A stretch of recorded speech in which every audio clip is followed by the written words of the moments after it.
Oke, buat lo semua yang lagi nontonin video ini di tahun 2023, anjir, dan masih ada kepikiran gitu buat beli iPhone XS atau XS Max, sudah dulu urungkan dulu niat kalian buat beli. Why gitu? Karena handphone ini banyak trouble ya. Banyak trouble bukan dari Apple-nya, tapi melainkan sisi kondisi dalam keadaan second-nya, terutama yang ada di pangsa pasar Indonesia ya. Jadi apa sih kekurangannya? Ini gue kasih tau aja. Ada banyak beberapa artikel yang ngebahas. Contoh nih, lu bisa lihat nih judul iPhone XS saya mati tiba-tiba. Gila gak tuh? Dan ini bener aja. Gue megang ratusan unit iPhone XS, XS Max ya kan untuk toko online gue, dan banyak banget yang gue nggak approve, yang nggak gue masukin ke stok karena stok itu bermasalah untuk iPhone XS dan XS Max untuk kondisi second. Dan jujur ini gue percaya banget dan gue 100% membenarkan dalam kondisi ya artikel seperti ini mati total tuh emang sering banget kejadian di XS dan XS Max. Dan yang kedua, ini masalah layar di iPhone XS nih, ngomongin kondisi second ya. Kondisi second lagi-lagi yang di Indonesia itu 100% kemungkinan bagi gue ya, yang udah ngelihat sortiran banyak ya iPhone yang beredar XS itu dan XS Max itu, mungkin tebak-tebakan gue sekitar 60-70% iPhone XS yang beredar di Indonesia itu layarnya KW kayaknya. Kenapa? Karena ya sedep banget jual LCD copotan XS. Nanti gue coba jelasin deh di video terpisah. Terus yang terakhir, iPhone XS itu ngeluh susah sinyal. Iya, ini juga jadi masalah banget.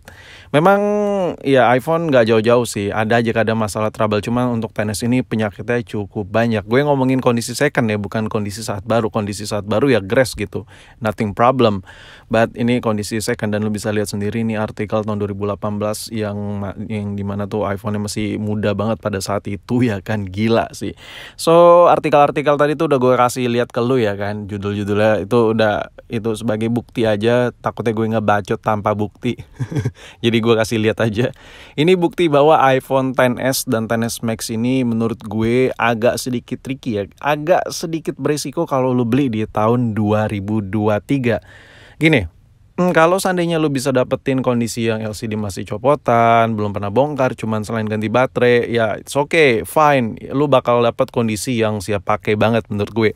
Cuman permasalahannya di pasaran. Coba deh kalau lu gak percaya kata-kata gue, lu coba cari iPhone XS, mau itu lu COD, langsung lu datang ke counter ke toko HP, ataupun lu datang atau lu beli HP temen lu yang pakai XS. Percaya sama gue, kadang pasti lu nemu aja iPhone XS itu udah kayak HP Cina, layar udah gantian, panas, dan lain-lain.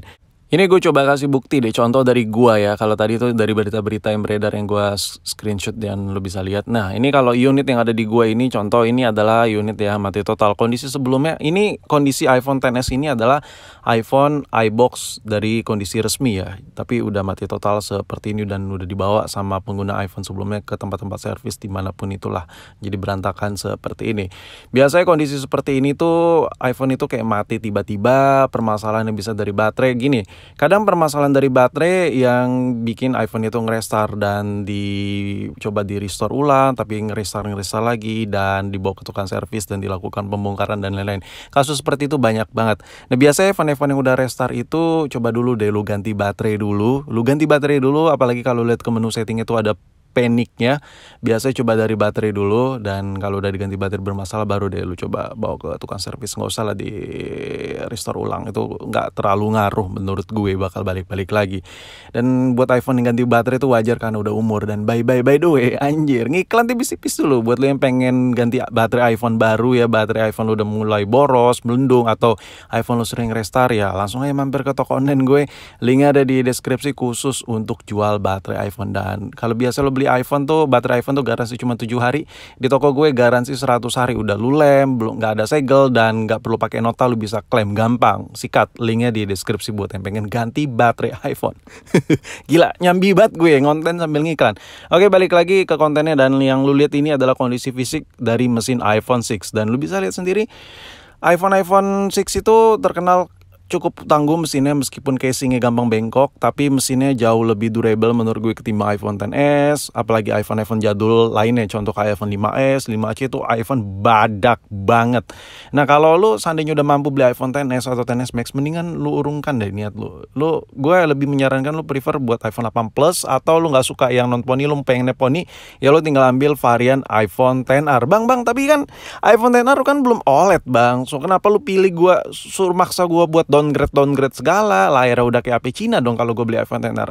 Setar dulu, kayak gue bilang di awal video, iPhone yang beredar di Indonesia ini ambigu gue ya, konspirasi teori ambigu gue lah. Yang banyak beredar iPhone XS itu kemungkinan ya 60 atau 70% tuh layar udah pasti ganti men.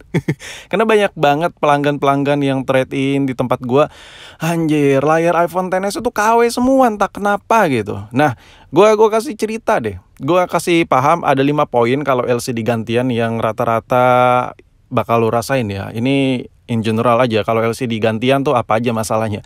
Yang pertama, sentuhan kurang responsif itu wajar banget, apalagi kalau tangan lu keringetan tuh bakal gak enak banget dipakai. Yang kedua, tampilannya itu udah kayak HP murahan. Kenapa? Karena mulai dari nitsnya yang gak bisa cahaya yang pekat banget, kontras warnanya dan lain-lain itu kayak HP Cina, kayak HP murah-meriah. Lu beli HP seharga motor bekas ya, XS. Cuman layarnya KW, ya udah lu kayak berasa beli HP yang harga ratusan ribu gitu, layarnya KW. Dan poin yang ketiga, iPhone jadi lebih lemot ya. iPhone lemot dan jatuhnya gampang nge-lag, lu apa-apa tau-tau nge-lag, padahal chipset XS tuh masih cukup mumpuni menurut gue. Kenapa iPhone yang ganti LCD KW bisa nge-lag ya? Karena arusnya juga beda, mempengaruhi kinerja dari chipsetnya juga, bikin mesin jadi nge-lag juga. Kalau gue jelasin secara teoritis panjang banget. Pokoknya intinya yang poin ketiga ini sering banget terjadi. LCD gantian bikin iPhone jadi lebih nge-lag. Dan poin yang keempat, baterai boros. Kalau iPhone itu udah nge-lag ya, chipset tuh bermasalah, mesin bermasalah, iPhone itu jadi nge-lag, lemot, otomatis baterainya, konsumsi dayanya tuh jauh lebih banyak. Makanya banyak banget yang user iPhone XS tuh pada komen di YouTube gue, bang baterai XS gue boros banget. Ya udah pasti, dan karena baterai boros cepat panas. Poin kelima, gila kan, banyak banget trouble yang bisa lu rasakan dengan LCD KW. So gue tidak menyalahkan lo beli iPhone XS atau XS Max, cuman kalau lo bisa dapet stok yang bener-bener yakut banget, masih ori-orian Apple, sok lah, ya cus lah pakai. Cuman kalau dengan kondisi yang ada, wah resikonya gede men kalau lo nggak teliti banget. Saran gue lebih merekomendasikan, mending kalau lo udah mampu beli iPhone XS Max yang varian resmi Indonesia harganya cukup tinggi kan, saran gue ya udah lalu beli iPhone 11 yang mungkin batangan bisa dapet, atau lu downgrade banget ke iPhone XR yang notabene-nya iPhone XR dipakai gila cuy. Kalau lu nanya ke gua iPhone XR di tahun 2023, lu mau pakai di tahun 2023, 2024, 2025, gua rasa iPhone XR ini untuk pemakaian ringan daily itu masih more than enough gitu ya kan, udah lebih dari cukup gitu. Jadi kayaknya gak ada alasan gitu kalau kita tuh kayak stay tetap kekeh meniatkan untuk beli iPhone XS. Dan perlu gue notice lagi, layar yang ada di iPhone XR, layar yang ada di iPhone 11 ini jauh lebih enak jujur meskipun belum OLED ketimbang layar yang ada di iPhone XS yang udah diganti. Lu ngarep layar OLED yang ada di iPhone XS atau lu COD atau lu beli atau layar udah gantian, itu adalah hal yang wajar karena handphone XS itu beredar emang kayak gitu semua, rata-rata memang cukup banyak seperti itu. Saran gue sayang gitu, apalagi buat lu yang belum paham banget, mendingan beli iPhone yang waras-waras aja kayak XR atau iPhone 11, menurut gue udah bagus banget. Dan ya ini menurut gue untuk iPhone XS dan iPhone XS Max sebenarnya kalau dibilang masih worth it sih, cuman dengan resiko yang ada saat ini di pasaran Indo tuh kayak menyeramkan gitu. Jujur gue aja yang jual beli iPhone aja kayak anjir, coba lu lihat deh di toko online gue, iPhone XS itu hampir gue blacklist loh untuk gak dijual karena banyak banget yang bermasalah.